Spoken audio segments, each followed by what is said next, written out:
अथ श्री बृहस्पतिवार व्रत कथा। प्रेम से श्रवण करें भक्तों। लक्ष्मी नारायण भगवान की जय। भारतवर्ष में एक प्रतापी और दानी राजा राज करता था। वह नित्य गरीबों और ब्राह्मणों की सहायता करता था। यह बात उसकी रानी को बिल्कुल अच्छी नहीं लगती। वह ना ही गरीबों को दान देती, ना ही भगवान का पूजन करती, और राजा को भी दान देने से मना किया करती। एक दिन राजा शिकार खेलने वन को गए हुए थे, तो रानी महल में अकेली थी। उसी समय बृहस्पति देव साधु वेश में राजा के महल में भिक्षा मांगने के लिए आए और भिक्षा मांगी। रानी ने भिक्षा देने से इनकार किया। कहा, हे साधु महाराज, मैं तो इस दान और पुण्य से तंग आ गई हूँ। मेरा पति सारा धन लुटाते रहते। मेरी ऐसी इच्छा है कि हमारा समस्त धन नष्ट हो जाए, फिर न रहेगा बांस, न बजेगी बांसुरी। साधु ने कहा, देवी तुम तो बड़ी विचित्र हो। धन संतान तो सभी चाहते, पुत्र और लक्ष्मी तो पापी के घर भी होने चाहिए। यदि तुम्हारे पास अधिक धन है तो भूखों को भोजन दो, प्यासों के लिए प्याऊ बनवाओ, मुसाफिरों के लिए धर्मशालाएं खुलवाओ। जो निर्धन अपनी कुंवारी कन्या का विवाह नहीं करा सकते, उनका ब्याह करा दो। ऐसे और भी कई काम है जिनको करने से तुम्हारा यश लोक और परलोक में फैलेगा। परंतु रानी पर उपदेश का कोई प्रभाव न पड़ा। वह बोली, महाराज आप मुझे कुछ भी न समझाएं। मैं ऐसा धन नहीं चाहती जो हर जगह बांटती फिरूं। साधु ने उत्तर दिया, यदि तुम्हारी ऐसी इच्छा है तो तथास्तु। तुम ऐसा करना कि बृहस्पतिवार को घर लीपकर पीली मिट्टी से अपना सिर धोकर स्नान करना, भट्टी चढ़ाकर कपड़े धोना। ऐसा करने से तुम्हारा सारा धन नष्ट हो जाएगा। इतना कहकर साधु महाराज वहां से अंतर्ध्यान हो गए। साधु के अनुसार कई बातों को पूरा करते रानी को केवल 3 बृहस्पतिवार बीते थे कि उसकी समस्त धन संपत्ति नष्ट हो गई। भोजन के लिए राजा का परिवार तरसने लगा। तब एक दिन राजा ने रानी से कहा, हे रानी तुम यहीं रहो, मैं दूसरे देश को जाता हूँ, क्योंकि यहाँ पर तो सभी लोग मुझे जानते, इसलिए मैं कोई छोटा कार्य नहीं कर सकता। ऐसा कहकर राजा परदेश चला गया। वहां वह जंगल से लकड़ी काट कर लाता, शहर में बेचता। इस तरह वह अपना जीवन व्यतीत करने लगा था। राजा के परदेश जाते ही राजा, रानी और दासी दुखी रहने लगी। एक बार जब रानी और दासी को 7 दिन तक बिना भोजन के रहना पड़ा, तो रानी ने अपनी दासी से कहा, हे दासी, पास ही के नगर में मेरी बहन रहती है, वह बड़ी धनवान है, तो उसके पास जा और कुछ ले आ, ताकि थोड़ी बहुत गुजर बसर हो जाए। दासी रानी की बहन के पास गई।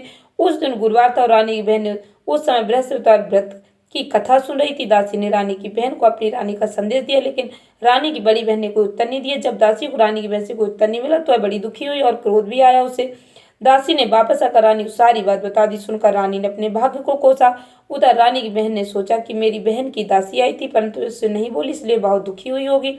कथा सुनकर पूजा समाप्त करके अपनी बहन के घर आई और कहने लगी, हे बहन, मैं बृहस्पतिवार का व्रत कर रही थी, तुम्हारी दासी मेरे घर आई थी, परंतु जब तक कथा होती तब तक ना उठते ना ही बोलते, इसलिए मैं नहीं बोली। कहो दासी क्यों गई थी? रानी बोली, बहन तुमसे क्या छुपाऊं, हमारे घर में खाने तक को अनाज नहीं था। ऐसा कहते कहते रानी की आंखें भर आईं। उसने दासी समेत पिछले 7 दिनों से भूखे रहने की बात अपनी बहन को विस्तार पूर्वक सुना दी। रानी की बहन बोली, देखो बहन, भगवान बृहस्पति सभी की मनोकामना पूर्ण करते, शायद तुम्हारे घर में अनाज रखा हो। पहले तो रानी को विश्वास नहीं हुआ, पर बहन के आग्रह करने पर उसने अपनी दासी को अंदर भेजा तो सचमुच अनाज से भरा उसे एक घड़ा मिल गया। यह देखकर दासी को बड़ी हैरानी हुई।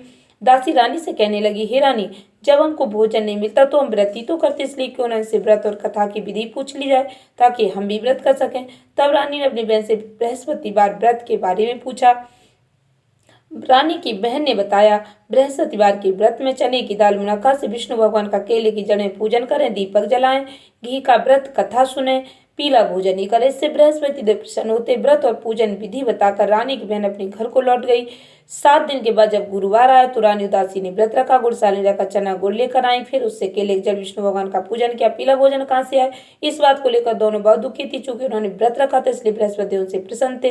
वे एक साधारण व्यक्ति का रूप धारण कर 2 थालों में सुंदर पीला भोजन दासी को दे गए। भोजन पाकर दासी बड़ी प्रसन्न हुई और रानी के साथ मिलकर भोजन ग्रहण किया।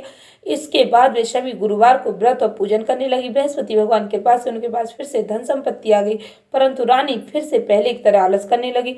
तब दासी बोली, देखो रानी, तुम पहले भी इस प्रकार आलस करती, तुम्हें धन रखने में कष्ट होता था, इस कारण सभी धन नष्ट हो गया, और अब जब भगवान बृहस्पति के पास से धन मिला तो तुम फिर से आलस करती हो। रानी को समझाती हुई दासी कहती है कि बड़ी मुसीबतों के बाद हमने यह धन पाया, इसलिए हमें दान पुण्य करना चाहिए, भूखे मनुष्य को भोजन कराना चाहिए, धन को शुभ कार्य में खर्च करना चाहिए, जिससे तुम्हारे कुल का यश बढ़ेगा, स्वर्ग की प्राप्ति होगी, पितृ भी प्रसन्न होंगे। दासी की बात मानकर रानी अपना धन शुभ कार्य में खर्च करने लगी, जिससे पूरे नगर में उसका यश फैलने लगा।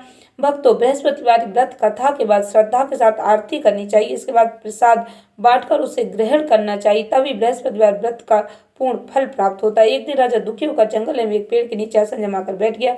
वह अपनी दशा को याद करके व्याकुल होने लगा। बृहस्पतिवार का दिन था। एकाएक उसने देखा कि निर्जन वन में एक साधु प्रकट हुए। साधु वेश में स्वयं बृहस्पति देवता थे। लकड़हारे के सामने आकर बोले, हे लकड़हारे, सुनसान जंगल में तू चिंतामग्न क्यों बैठा है? लकड़हारे ने दोनों हाथ जोड़कर प्रणाम किया और उत्तर दिया, महात्मा जी, आप तो सब कुछ जानते हैं, मैं आपसे क्या कहूँ? यह कहकर रोने लगा और साधु को अपनी आत्मकथा सुनाई। महात्मा जी ने कहा, तुम्हारी स्त्री ने बृहस्पति के दिन बृहस्पति भगवान का निरादर किया, जिसके कारण रुष्ट होकर उन्होंने तुम्हारी यह दशा कर दी। अब तुम चिंता को दूर करके मेरे कहने पर चलो, तुम्हारे सब कष्ट दूर हो जाएंगे। भगवान पहले से भी अधिक संपत्ति देंगे। तुम बृहस्पति के दिन कथा क्या करो, 2 पैसे के चने मुनक्का लाकर उसका प्रसाद बनाओ और शुद्ध जल से लोटे में शक्कर मिलाकर अमृत तैयार करो। कथा के बाद अपने सारे परिवार और सुनने वाले प्रेमियों में अमृत और प्रसाद बांटकर आप स्वयं भी ग्रहण करो। ऐसा करने से भगवान तुम्हारी सभी मनोकामनाएं पूर्ण करेंगे। साधु के ऐसे वचन सुनकर लकड़हारा बोला, हे प्रभु, मुझे लकड़ी बेचकर इतना पैसा नहीं मिलता जिससे भोजन के बाद कुछ बचा सकूं। मैंने रात में अपनी स्त्री को व्याकुल देखा, मेरे पास कुछ भी नहीं जिससे मैं उसकी खबर मंगा सकूं। साधु ने कहा, हे लकड़हारे, तुम किसी बात की चिंता मत करो। बृहस्पति के दिन तुम रोजाना की तरह लकड़ियां लेकर शहर को जाओ। तुमको रोज दुगना धन प्राप्त होगा, जिससे तुम भली भांति भोजन कर लोगे। बृहस्पति देव की पूजा का सामान भी आ जाएगा। इतना कहकर साधु अंतर ध्यान हो गए। धीरे धीरे समय व्यतीत होने पर फिर बृहस्पतिवार का दिन आया। लकड़हारा जंगल से लकड़ी काटकर किसी शहर में बेचने गए। उसे उस दिन और दिन से अधिक पैसा मिला। राजा ने चना गुड़ा दिलाकर गुरुवार का व्रत किया। उस दिन से उसके सभी कलेश दूर हुए। परंतु जब दोबारा गुरुवार का दिन आया तो बृहस्पतिवार का व्रत करना भूल गया। इस कारण बृहस्पति भगवान नाराज हो गए। उस दिन उस नगर के राजा ने विशाल यज्ञ का आयोजन किया। शहर में यह घोषणा करा दी, कोई मनुष्य अपने घर में भोजन न बनाए, न आग जलाए। समस्त जनता मेरे यहाँ भोजन करने आए। इस आज्ञा को जो न मानेगा उसे फांसी की सजा दी जाएगी। इस तरह की घोषणा संपूर्ण नगर में करवा दी गई। राजा के अनुसार शहर के सभी लोग भोजन करने गए, लेकिन लकड़हारा कुछ देर से पहुंचे, इसलिए राजा उसको अपने साथ घर ले गए और ले जाकर भोजन करा रहे थे। तो रानी की दृष्टि उस खूंटी पर पड़ी जिस पर उसका हार लटका हुआ था। वह वहां पर दिखाई नहीं दिया। रानी ने निश्चय किया कि मेरा हार इस मनुष्य ने ही चुरा लिया। उसी समय सिपाहियों को बुलाकर उसको कारागार में डलवा दिया। जब लकड़हारा कारागार में पड़ेगा और दुखी होकर विचार करने लगा कि न जाने कौन से पूर्व जन्म के कर्म से मुझे यह दुख प्राप्त हुआ, और उसी साधु को याद करने लगा जो उसी जंगल में मिला था। उसी समय तत्काल बृहस्पति साधु के रूप में प्रकट हुए और उसकी दशा को देखकर कहने लगे, अरे मूर्ख, तूने बृहस्पति देव की कथा नहीं करी, इसी कारण तुझे यह दुख प्राप्त हुआ। आप चिंता मत कर। बृहस्पतिवार के दिन कारागार के दरवाजे पर 4 पैसे पड़े मिलेंगे, उसे तू बृहस्पति देव की पूजा करना तो तुम्हारे सभी कष्ट दूर हो जाएंगे। बृहस्पति के दिन उसे 4 पैसे मिले। लकड़हारे ने कथा कही। उसी रात्रि को बृहस्पति देव ने उस नगर के राजा को स्वप्न का, हे राजा, तुमने जिस आदमी को कारागार में बंद कर दिया निर्दोष है, वह राजा उसे छोड़ देना। रानी कहा, उसी खूंटी पर लटका कर तू ऐसा नहीं करेगा तो मैं तेरे राज को नष्ट कर दूंगा। इस तरह रात्रि के स्वप्न को देखकर राजा प्रातः काल उठा और खूंटी पर हाल देखकर लकड़हारे को बुलाकर क्षमा मांगी। लकड़हारे को योग सुंदर वस्त्र आभूषण देकर विदा कर दिया। बृहस्पति देव के अनुसार लकड़हारा अपने नगर को चल दिया। राजा जब अपने नगर के निकट पहुंचा तो उसे बड़ा आश्चर्य हुआ। नगर में पहले से अधिक बाग, तालाब, कुएं, बहुत सी धर्मशाला, मंदिर आदि बन गए। राजा ने पूछा, किसका बाग और धर्मशाला? तब नगर के सब लोग कहने लगे, सब रानी और वादी के। तो राजा को आश्चर्य हुआ और गुस्सा भी आया। जब रानी ने खबर सुनी कि राजा आ रहे तो उन्होंने अपनी बांदी से कहा कि दासी देख, राजा हमको कितनी बुरी हालत में छोड़ गए थे, हमारी ऐसी हालत देखकर लौट न जाए, इसलिए तू दरवाजे पर खड़ी हो जा। आज्ञा अनुसार दासी दरवाजे पर खड़ी हुई। राजा तो उन्हें अपने साथ लिवा लाई। तब राजा ने क्रोध करके अपनी रानी से पूछा, क्या धन तुम्हें कैसे प्राप्त हुआ? तब उन्होंने कहा, सब धन बृहस्पति देव के व्रत के प्रभाव से प्राप्त हुआ है। राजा ने निश्चय किया कि 7 रोज बाद तो सभी बृहस्पति देव का पूजन करते, परंतु मैं प्रतिदिन दिन में 3 बार कहानी तथा रोज व्रत किया करूंगा। अब हर समय राजा के दुपट्टे में चने की दाल बंधी रहती। दिन में 3 बार कहानी कहता। एक रोज राजा ने विचार किया कि चलो अपनी बहन के यहाँ हो आए। इस तरह निश्चय कर राजा घोड़े पर सवार अपनी बहन के यहाँ को चलने लगा। मार्ग में उसने देखा कुछ आदमी एक मुर्दे को लिए जा रहे। उन्हें रोककर राजा कहने लगा, अरे भाइयों, मेरी बृहस्पतिवार की कथा सुनो। वे बोले, लो, हमारा तो आदमी मर गया, इसको अपनी कथा की पड़ी। परंतु कुछ आदमी बोले, अच्छा कहो, हम तुम्हारी कथा भी सुनेंगे। राजा ने दाल निकाली। जब कथा आदि हुई तो मुर्दा हिलने लगे। जब कथा समाप्त हो गई तो राम राम करके मनुष्य उठकर खड़ा हो गया। आगे मार्ग में से एक किसान खेत में हल चलाता हुआ राजा ने उसे देख और उससे बोले, अरे भैया, मेरी बृहस्पतिवार की कथा सुन लो। किसान बोला, जब तक मैं तेरी कथा सुनूंगा तब तक 4 हरैया जोत लूंगा, जा अपनी कथा किसी और को सुनाना। इस तरह राजा आगे चलने लगा। राजा घटते ही बैल पछाड़ खाकर गिर गए। किसान के पेट में जोर का दर्द होने लगा। उस समय उसकी माँ रोटी लेकर आई। उसने जब यह देखा तो अपने पुत्र से सवाल पूछा। बेटे ने सभी हाल कह दी तो बुढ़िया दौड़ी दौड़ी उस घुड़सवार के पास गई और उससे बोली कि मैं तेरी कथा सुनूंगी तो अपनी कथा मेरे खेत पर चलकर ही कहना। राजा बुढ़िया खेत पर जाकर कथा कही, जिसके सुनते ही बैल उठकर खड़े हो गए। किसान के पेट का दर्द भी बंद हो गया। राजा अपनी बहन के घर पहुंचा। बहन ने भाई खूब मेहमानी की। दूसरी रोज प्रातःकाल राजा जागा तो वह देखने लगा कि सब लोग भोजन कर। राजा ने अपनी बहन से कहा, ऐसा कोई मनुष्य नहीं जिसने भोजन नहीं किया। मेरी बृहस्पतिवार की कथा सुन ले। बहन बोली, हे भैया, देश ही ऐसा है, पहले यहाँ लोग भोजन करते, बाद में अन्य काम करते, अगर कोई पड़ोस में तो देखा हुआ। ऐसा कहकर देखने चली गई। परंतु उसे कोई भी ऐसा व्यक्ति नहीं मिला जिसने भोजन नहीं किया। तो एक कुमार के घर गई जिसका लड़का बीमार था। उसे मालूम है कि उनके यहाँ 3 रोज से किसी ने भोजन नहीं किया। रानी ने अपने भाई की कथा सुनने के लिए कुमार से कहा, तो वह तैयार हो गया। राजा ने जाकर वैश्य द्वार की कथा कही, जिसको सुनकर उसका लड़का ठीक हो गया। अब तो राजा की प्रशंसा होने लगी। एक रोज राजा ने अपनी बहन से कहा, हे बहन, हम अपने घर को जाएंगे, तुम भी तैयार हो जाओ। राजा की बहन ने अपनी सास से कहा। सास ने कहा, चली जा, परंतु अपने लड़कों को मत ले जाना, क्योंकि तेरे भाई के कोई औलाद नहीं है। बहन ने अपने भैया से कहा, हे भैया, मैं तो चलूंगी, पर कोई बालक नहीं जाएगा। राजा बोला, जब कोई बालक नहीं चलेगा तो तुम ही क्या करोगे। बड़े दुखी मन से राजा अपने नगर को लौटाए। राजा ने अपनी रानी से कहा, हम निर्वंशी, हमारा मुंह देखने का धर्म नहीं और कुछ भोजन आदि नहीं किया। तब रानी बोली, हे प्रभु, बृहस्पति देव ने हमें सब कुछ दिया और हमें औलाद अवश्य देंगे। उसी रात्रि को बृहस्पति देव राजा से स्वप्न कहा, हे राजा, उठ, सभी सोच त्याग दे, तेरी रानी गर्भ से। राजा की यह बात सुनकर बड़ी खुशी हुई। 90 महीने में उसके गर्भ से एक सुंदर पुत्र पैदा हुआ। तब राजा बोला, हे रानी, स्त्री बिना भोजन के रह सकती, पर बिना कहे नहीं रह सकती। जब मेरी बहन आए तो तुम उससे कुछ मत कह। रानी ने सुनकर हाँ कर दिया। जब राजा की बहन ने शुभ समाचार सुना तो बहुत खुश हुई, बधाई लेकर अपने भाई के आए।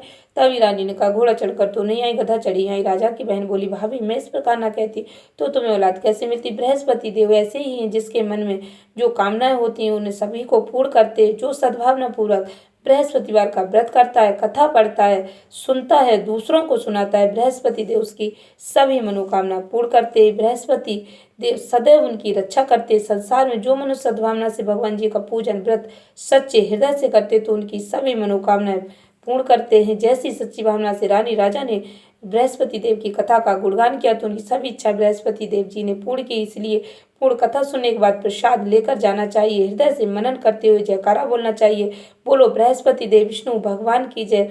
आरती करनी चाहिए। बृहस्पति देव की कथा प्राचीन काल में ब्राह्मण रहता था, वह बहुत निर्धन था, उसको कोई संतान नहीं थी। उसकी स्त्री बहुत मलिनता के साथ रहती थी, स्नान न करती, किसी देवता का पूजन न करती। इससे ब्राह्मण देवता बड़े दुखी थे, बेचारे बहुत कुछ कहते, किंतु उसका कुछ परिणाम नहीं निकला। भगवान की कृपा से ब्राह्मण की स्त्री के कन्या रूपी रत्न पैदा हुआ। कन्या बड़ी होने पर प्रातः स्नान करके विष्णु भगवान का जाप बृहस्पति बार का व्रत करने लगे। अपने पूजन पाठ को समाप्त करके विद्यालय जाती तो अपनी मुट्ठी में जो भर के ले जाती, पाठशाला के मार्ग में डालती जाता। वे जो सड़के हो जाती, लौटते समय उनको बीन कर घर ले आती थी। एक दिन वह बालिका सूप में उस सोने के जौ को फटक कर साफ कर रही थी कि उसके पिता ने देख लिया और कहा, हे बेटी, सोने के जौ के लिए सोने का सूप होना चाहिए। दूसरे दिन बृहस्पतिवार था। इस कन्या ने व्रत रखा। बृहस्पति देव से प्रार्थना कर कहा, मैंने आपके पूजन सच्चे मन से की हो तो मेरे लिए सोने का सूप दे दो। बृहस्पति देव ने उसकी प्रार्थना स्वीकार कर ली। रोजाना की तरह कन्या जौ फैलाती जाने लगी। जब लौटकर जौ बीन रही थी तो बृहस्पति के पास से सोने का सूप मिला। उसे घर ले आई और उसमें जौ साफ करने लगी, परंतु उसकी माँ का तो वही ढंग रहा। एक दिन की बात है कि कन्या सोने के सूप में जौ साफ कर रही थी। उस समय शहर का राजपुत्र वहां से होकर निकला। इस कन्या के रूप और कार्य को देखकर मोहित हो गया। अपने घर आकर भोजन जल त्याग कर उदास होकर लेट गया। राजा को इस बात का पता लगा तो अपने प्रधानमंत्री के साथ उसके पास गए और बोले, हे बेटा, तुम्हें किस बात का कष्ट है। किसी ने अपमान किया तो और कारारूसों का मैं वही कार्य करूँगा जिससे तुम प्रसन्न हो। अपने पिता के राजकुमार ने बातें सुनी तो बोला, मुझे आपके पास किसी बात का दुख नहीं, किसी ने मेरा अपमान नहीं किया, परंतु मैं उस लड़की से विवाह करना चाहता हूँ जो सोने के सूप में जो साफ कर रही थी। सुनकर राजा आश्चर्य में पड़ा और बोला, हे बेटा, इस तरह कन्या का पता तुम ही लगा, मैं उसके साथ तेरा विवाह करवा दूंगा। राजकुमार ने उस लड़की के घर का पता बतलाया। तब मंत्री उस लड़की घर गए और ब्राह्मण देवता को सभी हाल बतलाया। ब्राह्मण देवता राजकुमार के साथ अपनी कन्या विवाह करने के लिए तैयार हो गए। विधि विधान के अनुसार ब्राह्मण कन्या विवाह राजकुमार के साथ हो गया। कन्या के घर से जाते ही पहले की भांति उस ब्राह्मण देवता घर में गरीबी का निवास हो गया। भोजन के लिए बड़ी मुश्किल से मिलता था। एक दिन दुखी होकर ब्राह्मण देवता अपनी पुत्री के पास गए। बेटी ने पिता की दुखी अवस्था को देखकर अपनी माँ का हाल पूछा। तब ब्राह्मण ने सभी हाल का कन्या ने बहुत सदन देकर पिता को विदा कर दिया। इस तरह ब्राह्मण को समय सुख पूरा व्यतीत हुआ। कुछ दिन बाद फिर वही हाल हो गया। ब्राह्मण फिर अपनी कन्या के यहाँ गए और सारा हाल का तो लड़की बोली, हे पिताजी, आप माता जी को मेरे पास ले वाला, मैं उसे विधि बता दूंगी जिससे गरीबी दूर हो जाए। वह ब्राह्मण देवता अपनी स्त्री को साथ लेकर पहुंचे तो अब पुत्री अपनी माँ को समझाने लगी, हे माँ, तुम प्रातःकाल पिता में स्नान आदि करके विष्णु भगवान का पूजन करो, सब दरिद्रता दूर हो जाएगी। परंतु उसकी माँ ने एक भी बात नहीं मानी और प्रातःकाल उठकर अपनी पुत्री के बच्चे को जूठन खा लिया। इससे उसकी पुत्री को बहुत गुस्सा आया और एक रात को कोठी से भी सामान निकाल दिया और अपनी माँ को सीम बंद कर दिया। प्रातःकाल उसे निकाला, स्नान आदि करा के पाठ करा तो उसकी माँ की बुद्धि ठीक हो गई और प्रत्येक बृहस्पतिवार को व्रत रखने लगी। इस व्रत के प्रभाव से उसके माँ बाप बहुत धनवान और पुत्रवान हो गए। बृहस्पति जी के प्रभाव से इस लोक के शुभ होकर स्वर्ग को प्राप्त हुए। सभी प्रेम से बोलो विष्णु भगवान की जय। बृहस्पति देव लक्ष्मी नारायण की जय। बृहस्पति देव की आरती पूर्ण श्रद्धा भक्ति के साथ श्रवण करें भक्तों। ओम जय बृहस्पति देवा, स्वामी जय बृहस्पति देवा, छिन्ने छिन्ने भोगे लगाऊं, कदली फल मेवा। ओम जय बृहस्पति देवा तुम्हें पूर्ण परमात्मा, तुम्हें अंतर्यामी स्वामी, तुम्हें अंतर्यामी जगत पिता जगदीश्वर, तुम सबके स्वामी। ओम जय बृहस्पति देवा चरणामृत निज निर्मल, सब पात के हरता स्वामी, सब पात के हरता, सकल मनोरथ दायक कृपा करो भरता। ओम जय बृहस्पति देवा तन मन धन अर्पण कर, जो जन शरण पड़े प्रभु, जो जन शरण पड़े प्रभु, प्रकट तब हो करे आ करे द्वार खड़े। ओम जय बृहस्पति देवा दीन दयाल दयानिधि, भक्तन हितकारी स्वामी, भक्तन हितकारी, पाप दोष सब हरता भवबंधन हारी। ओम जय बृहस्पति देवा सकल मनोरथ दायक, सब संशय हारो स्वामी, सब संशय हारो, विषय विकार मिटाओ संतन सुखकारी। ओम जय बृहस्पति देवा जो कोई आरती बृहस्पति देव की, प्रेम सहित गावे स्वामी, प्रेम सहित गावे, ज्येष्ठानंद आनंद कर सो निश्चय फल पावे। ओम जय बृहस्पति देवा स्वामी, जय बृहस्पति देवा। बृहस्पति देव विष्णु भगवान की जय। माता लक्ष्मी जी की आरती। भक्तों, भगवान श्री हरि विष्णु जी की अर्धांगिनी माता लक्ष्मी जी हैं। माता लक्ष्मी जी का आवाहन यदि भक्त करते हैं, शुक्रवार, गुरुवार, दीपावली ये मुख्य पर्व हैं। जब माता लक्ष्मी जी का आप आवाहन करते हैं तो माता रानी की कृपा भक्तों को अवश्य प्राप्त होती है। ओम जय लक्ष्मी माता, मैया जय लक्ष्मी माता, तुमको निश दिन ध्यावत हरि विष्णु विधाता। ओम जय लक्ष्मी माता, उमा रमा ब्रह्माणी, तुम ही जग माता, मैया तुम ही जग माता, सूर्य चंद्रमा ध्यावत नारद ऋषि गाता।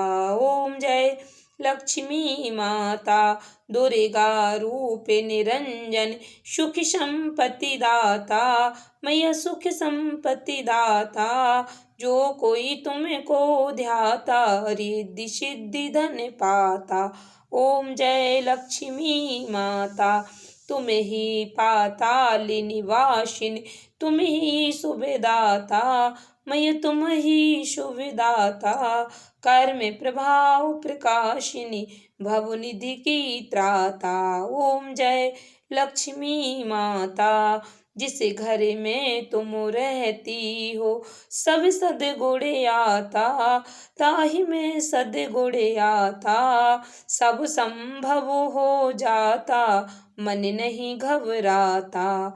ओम जय लक्ष्मी माता, तुम बिन यज्ञ न होवे, वस्त्र न कोई पाता, मैया वस्त्र न कोई पाता, खाने पाने का वैभव सब तुम से आता। ओम जय लक्ष्मी माता, शुभ गुण मंदिर सुंदर, क्षीरो दधि जाता, मैया क्षीरो दधि जाता, रतन चतुर्दश तुम बिन कोई नहीं पाता। ओम जय लक्ष्मी माता, महालक्ष्मी जी की आरती जो कोई नर गाता, मैया प्रेम सहित गाता, और आनंद समाता, पापे उतरे जाता। ओम जय लक्ष्मी माता, मैया जय लक्ष्मी माता, तुमको निश दिन सेवत हरि विष्णु विधाता। ओम जय लक्ष्मी माता। महालक्ष्मी जी का शक्तिशाली मंत्र। महालक्ष्मी नमस्तुभ्यं नमस्तुभ्यं सुरेश्वरी, हरिप्रिये नमस्तुभ्यं नमस्तुभ्यं दयानिधे, पद्मालये नमस्तुभ्यं नमस्तुभ्यं च सर्वदे, सर्वभूतितार्थाय वसुधैव सृष्टिं सदा कुरुम्। जय माता लक्ष्मी मैया की। भक्तों, माता लक्ष्मी जी की आरती यदि आप शुक्रवार, गुरुवार, वैभव लक्ष्मी और दीपावली के शुभ अवसर पर सुनते हैं तो माता लक्ष्मी जी अपने भक्तों पर अत्यंत प्रसन्न होकर उनकी मनोकामना पूर्ण करती हैं, उनके जीवन के सभी संकट हर लेती हैं। आशा करती हूँ वीडियो अच्छी लगी होगी। इस ज्ञानवर्धक वीडियो को अधिक से अधिक भक्तों को शेयर करके माता रानी का आशीर्वाद प्राप्त करें। धन्यवाद भक्तों। श्री शिवाय नमस्तुभ्यम।